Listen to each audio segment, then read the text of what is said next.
Hello everyone, welcome to tower classes. हम लोगों ने ऑलरेडी क्वेश्चन नंबर 45 तक हम लोगों ने डिस्कस कर लिया था। तो जो लास्ट क्वेश्चन था हम लोग बैटल ऑफ अमूर के बाद हम लोग रीड कर रहे थे। इसने बोला कि इसमें से कौन सा इनकरेक्ट है। तो ये जो बैटल फाउट हुआ था 1752 में, क्या ये बात सही है? In this battle the armies of the Muzaffar Jung, Chanda Sahib and the French fought together against the Anwaruddin. ये बात सही है। और ये बैटल ऑफ अमूर कब हुआ? 1749 में हुआ था, 1749। इसको दिमाग में इसको रखना है। एक्सप्लेनेशन इसका देखना है थोड़ा सा भाई, क्या है इसके एक्सप्लेनेशन में। बैटल ऑफ अमूर कब हुआ है? 1749 में। ये first major war of the second Carnatic war था।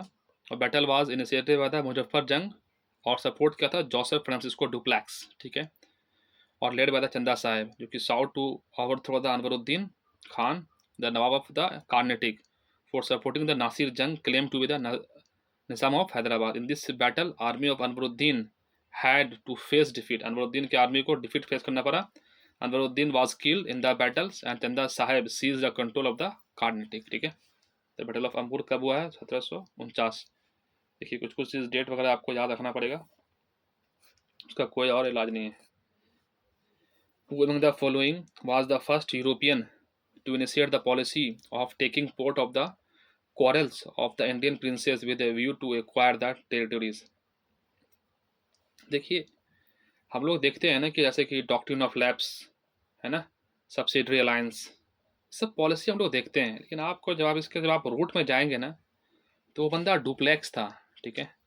वो डुप्लेक्स था क्योंकि बहुत ज़्यादा कैपेबल था, कैपेबल भी था। अगर ये फ्रेंच कंपनी, अगर गवर्नमेंट कंपनी नहीं होती, तो हो सकता था कि आज इंडिया का हिस्ट्री कुछ और होता, ठीक है। तो जिस तरह का डुप्लेक्स की जो पॉलिसी थी, एनेक्सेशन की पॉलिसी, स्टेट को एनेक्स करना है, ठीक है, उसके मैटर में इंटरफेयर करना है, ये सब कौन किया है? ये सब काम किया है जाकर के आपको डुप्लेक्स किया है, ठीक है। तो और इस काम को जो फर्दर आगे लेकर के कौन गया है, जब आप देखेंगे तो इसी काम को रॉबर्ट क्लाइव इसी से सीखता है, ठीक है। तो यही है कि वो the following first European to initiate the policy of taking part in the quarrels of Indian princes with a view to acquire territories, ठीक है। तो ये डुप्लेक्स, मैं आपको बैकग्राउंड इन्फॉर्मेशन इसलिए बताया। जो इनफॉर्मल बात, जो कह भी बात है ना, वो हमारे दिमाग में ज़्यादा दिन तक रह जाता है, ठीक है। तो आप इसको याद रख लेंगे, ठीक है। डुप्लेक्स जो इनिशिएटिव किया था, tactics that was later adopted by the English to conquer India for the first time. It is Dupleix who deployed the European armies to Indian courts at the expense of the Indian kings. He intervened in the Indian politics for the European advantage, ठीक है। In India, among the following locations, the French established their earliest factory. तो French अपना earliest factory कहाँ पे लगाया था, ये हम लोग उस दिन डिस्कस कर रहे थे। आप मुझे बताएं, सबसे पहले कौन लगाया था? हमने देखे थे कि 1613 में कौन लगाया है, तो ये लगाया जा करके ब्रिटिशर, ठीक है। आप मुझे बताएं कमेंट सेक्शन में डच कब लगाया है। फ्रेंच का तो अभी हम लोग देखेंगे ही, ठीक है। फ्रेंच भी सूरत में ही लगाया, क्या वो 1668 था क्या? देखिए जो लुइस, इसका आंसर क्या है? सूरत ही होगा, ठीक है। ये हम लोग ऑलरेडी पहले हमने इसको रीड किया है। जो लुइस 14 है, जो फाइनेंस मिनिस्टर था कॉलबर्ट का, ठीक है, कॉलबर्ट का फाइनेंस मिनिस्टर लुइस 14 था। जो French East India Company named the campaign of the franchise for de commerce de Indies oriental 1664 में। The company was thus created and finance by the state, ठीक है। और ये company undertook fresh expeditions in 1667 under the command of the Francois Caron and set up the first French factory Surat में कब किया है? 1668, ये हमें याद है, ठीक है। क्या जो डच है, क्या वो 1616 है? आप मुझे ये कंफर्म करेंगे कमेंट सेक्शन में। डच क्या जो अपनी फैक्ट्री क्या 1616 में लगाता है सूरत में, ठीक है। आगे बढ़ते हैं। French East India company was constituted during the reign of, किसके रीन में? अभी हमने पढ़ा था लुइस 14, ये याद रखने वाला था, इंपॉर्टेंट पर्सनैलिटीज है। Who the following is considered the founder of the French company in India? तो कॉलबर्ट है, ठीक है। क्योंकि लुइस 14 किसका मिनिस्टर है? कॉलबर्ट का मिनिस्टर, बात याद रखने वाली बात है। तो जब company Francisco pour de comrades Indies oriental was the establish on the recommendation of the Colbert in 1664 में। He is considered as the founder of the French company in India, ठीक है। नेक्स्ट क्वेश्चन क्या है?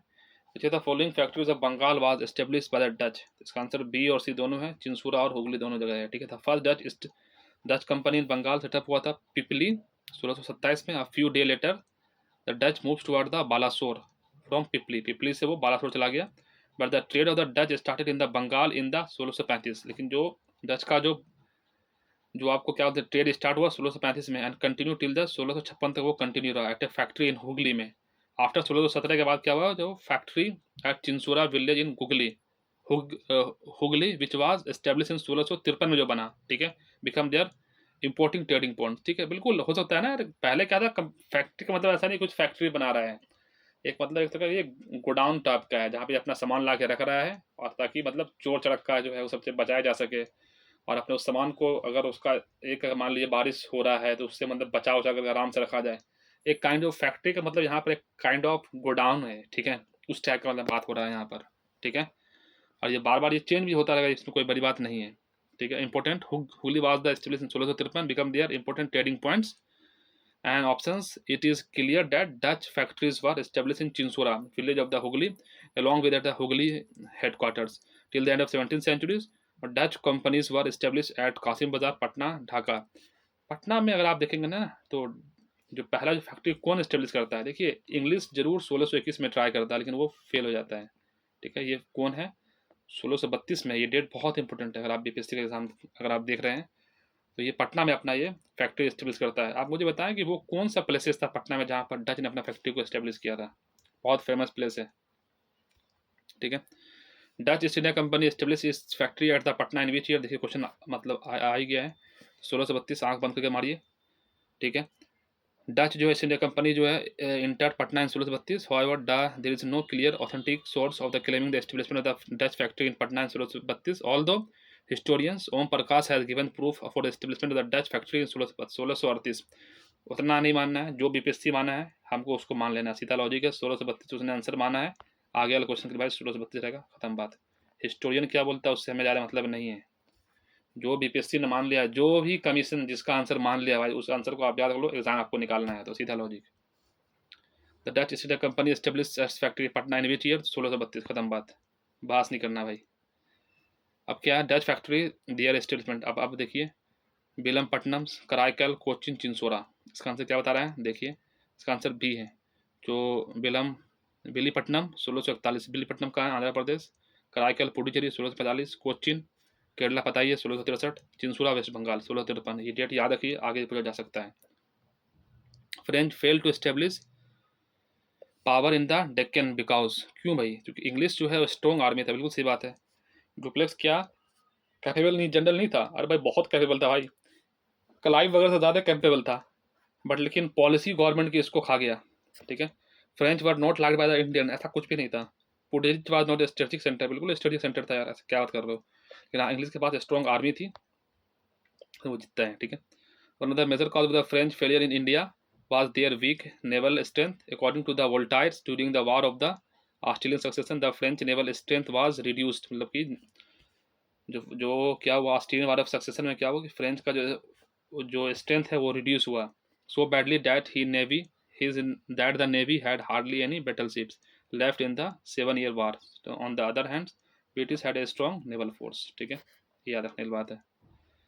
The following European powers इंटर्स the into the Indian at the one times of the others, तो हमने आपको उतनी याद कराया था ट्रिक, क्या याद रखना है, P D E D F, PDF में क्या है, P D E D F, ठीक है, ऐसे याद रखना है।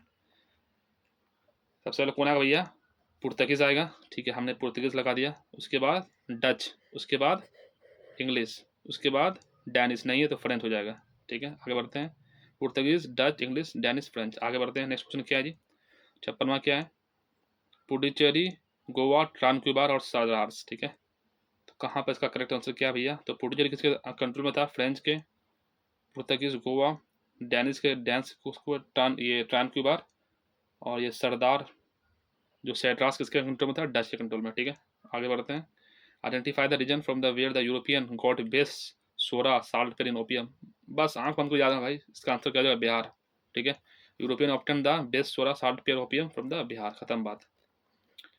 During the British rule which region of the Indian was famous for the production of the opium, तो ये आपको बिहार हो जाएगा, खत्म। इसका आंसर याद रख लो भाई, सपना है पूछे तो भी याद मार देना आंसर, ठीक है। आंसर क्या है, कोई मतलब following European was the last to come to pre independence India as a trader. ये हमने याद रख रखा है। क्या आंख बंद करना है, PDEDF, बस फ्रेंच 1664, खत्म बात, दिमाग लगाना ही नहीं भाई, ठीक है। आंसर क्या हो जाएगा, फ्रेंच हो जाएगा, ठीक है। यूरोपियन कम टू लास्ट में कौन आया, सबसे पहले आया था पुर्तगीज 1498 में, डच 1605, इंग्लिश 1608, फ्रेंच 1667, ठीक है। नहीं भाई 1664 भी दिया हुआ रहता है, ठीक है। In which of the following places Dutch establish their trading centre in India. भाई डच कहाँ, हर जगह बनाए भाई, Nagapattinam, Chinsura, Machilipatnam, Surat, Bharuch, Agra, Cochin, Ahmedabad, Patna, all of the above. मैं आपसे बोलूँ आज आपको रिलायंस का स्टोर रूम कहाँ कहाँ है, आप आंख बंद के बोलोगे भैया पटना में भी है, बिहार में भी है, दिल्ली में भी है, तो हर जगह है। तो उस तरीके से मतलब ये समझ लो भाई, और खत्म बात। इंपॉर्टेंट ट्रेडिंग सेंटर कहाँ भैया एस्टेब्लिश हुआ डच का इंडिया में, यहाँ सब ये सब जगह जो मेंशन है, सूरत, भरूच, मछलीपट्टनम, अहमदाबाद, पटना, ये सब हर जगह, ठीक है। 61वां क्वेश्चन क्या है जी, assessment of the land revenue on the basis of the nature of the soil and the quality of the crop, पहला ऑप्शन है। Use of the mobile gun in the warfares, ठीक है। कल्टीवेशन ऑफ द तंबाकू and the red chillies, इसमें से कौन सा introduce किया था इंग्लिश के द्वारा। भाई देखिए क्वेश्चन बहुत आसान क्वेश्चन है अगर आपने पढ़ा है। Assessment of the land on the basis of the nature of the soil and the quality of the crops, option आपको एलिमिनेट करना है। ये बात तो पता है कि मिडेवल टाइम में ये चीज़ हुआ करता था, ठीक है। Use of mobile gun in the warfare, ये पता है कि बाबर इसको यूज़ करता है, ठीक है। तंबाकू और चिली कौन लगाई, पुर्तगीज लेकर के आया है, तो ये इंग्लिश तो लेकर नहीं आया। तो आंसर क्या हो जाएगा, D फॉर दिल्ली, ठीक है। Assessment of land revenue on the basis of the nature of the soil और the quality of the crops, इसको किसको इंट्रोड्यूस किया था, Sher Shah Suri and Akbar, much before the British, ठीक है। और कल्टीवेशन ऑफ तंबाकू and the red chillies India contribute किसका है भैया, ये आपको पुर्तगीज का है। मोबाइल का नाम जो है वारफेयर में इंट्रोड्यूस किसने किया भैया, मुगल एरा में हुआ है, चीज़ याद रखने वाली बात है। There were various type of the cannons manufacture in the ordnance factory of Akbar, thus none of the above introduce by the English in India, ठीक है। आगे बढ़ते हैं जी। Who remarked about the Indian company that the company is anomaly but it is a part of systems where everything is anomaly। तो इसको भी आपको याद रखना है, कुछ नहीं करना है, GB मैकवेले, ठीक है। इसको एक दफ़ा लिख लीजिए, कॉपी पेन आपके सामने होगा, नाम लिख लेंगे, याद हो जाएगा, GB मैकवेले, खत्म बस। कुछ चीज़ याद ही करना पड़ता है, ठीक है। Lord Thomas Babington Macaulay was a British politician and historian, he was law member of the supreme council of India at the head of the law commission from the 1834 से 1838, he had prepared the manuscript of the famous penal law books, the Indian penal book, the Indian penal code के बारे में, ठीक है। He had an important role in the making the English the official language and the medium of the education of India and European literature, philosophy and science. The goal of Indian education company, commenting in the politics of the East India Company, Macaulay said that the company is then anomaly but it is part of system where everything is anomaly, ठीक है। आगे बढ़ते हैं। With reference to treaty of Aix la Chapelle 1748, first Carnatic war end हुआ था, सही बात है। और इंग्लिश को मद्रास मिल गया था, दोनों बात सही है, ये बात याद रखने की बात है। किसी भी ट्रीटी का क्या मतलब इंपॉर्टेंट फैक्टर रहा, 4-5 को आपको याद रख लिया, खत्म बात है, ठीक है। Australian war of succession and हुआ था ट्रीटी ऑफ एक्सला चैपल 1748 में, जिसमें कि with the end of the European war of the Carnatic और ब्रिटिश को मद्रास दे दिया गया था वापस में, ठीक है। With reference to the cause of the success of British and the failure of the French in India, which of the following is are correct। अब आप इसको आंख बंद करके आप इसका आंसर मतलब दे दोगे। Getting the huge wealth and the manpower from the conquest Bengal, British, बिल्कुल सी बात है भाई, प्लासी वगैरह में सब कुछ हुआ है, प्लासी में और बक्सर में। Naval superiority of the British, दोनों बात सही हो जाएगा, खत्म बात। There were many cause of the success of the British in India, naval superiority, getting huge wealth and the manpowers from the Bengal, better internal condition and the British army, etc। खत्म, ये chapter I think शायद खत्म हो गया। तो next chapter East India company and the naval of the Bengal start करेंगे। आज के लिए इतना ही है, ये चैप्टर हिस्ट्री ऑफ द मतलब अराइवल ऑफ यूरोपियन हमने खत्म किया। आप मुझे बताएं कमेंट सेक्शन में आपको लेक्चर कैसा लग रहा है, इसे मैं किस पार्ट में और मतलब मैं जोड़ दूँ, ठीक है। क्या मैं एक्सप्लेनेशन क्वेश्चन को और ज़्यादा करूँ, वो आप मुझे कमेंट सेक्शन में आप मुझे ज़रूर बताएं। और इस चैनल को सब्सक्राइब करें, लाइक करें खटाखट। चलिए दोस्तों, आज के इतना ही, okay, take care, bye bye.